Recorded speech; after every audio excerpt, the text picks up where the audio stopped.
दोस्तों नमस्ते, प्रणाम, जय श्री राम जी, राधे राधे। आप सबकी स्वागत करती हूँ अपने यूट्यूब चैनल में। तो आज मैं बहुत ही प्यारा मंडपम गारी गीत लेकर आई हूँ, तो आप लोग जरूर सुनिएगा। कैसा लगेगा कमेंट बॉक्स में जरूर लिखिएगा। मेरी प्यारी बहनी दीदी माताएं से हाथ जोड़ करके रिक्वेस्ट है कि हमारे गीत को पूरा सुनिएगा। चलिए मैं सुनाने जा रही हूँ।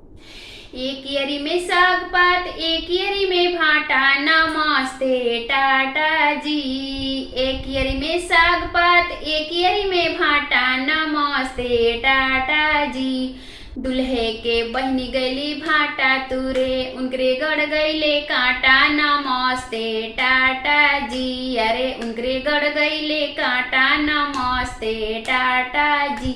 अरे दुल्हे के चाची गई भाटा तुरे, उनकरे गड़ गईले कांटा, नमस्ते टाटा जी। अरे दुल्हे के चाची गई भाटा तुरने, उनकरे गड़ गईले कांटा, नमस्ते टाटा जी।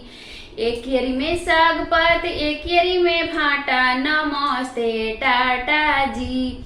एक यरी में साग पात, एक यरी में भाटा, नमस्ते टाटा जी। अरे दुल्हे के चाची गई भाटा तुरने, उनकरे गड़ गईले कांटा, नमस्ते टाटा जी। अरे दुल्हे के चाची गई भाटा तुरने, उनकरे गड़ गईले कांटा, नमस्ते टाटा जी। एक यरी में साग पात, एक यरी में भाटा, नमस्ते टाटा जी। एक यरी में साग पात, एक यरी में भाटा, नमस्ते टाटा जी।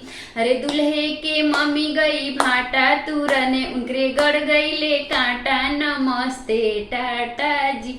अरे दुल्हे के मम्मी गई भाटा तुरने, उनकरे गड़ गईले कांटा, नमस्ते टाटा जी।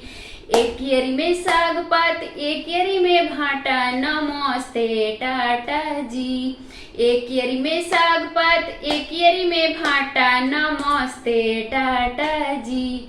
अरे भाटवा तोड़न गईली दुल्हे के बुआ, उनकरे गड़ गईले कांटा, नमस्ते टाटा जी।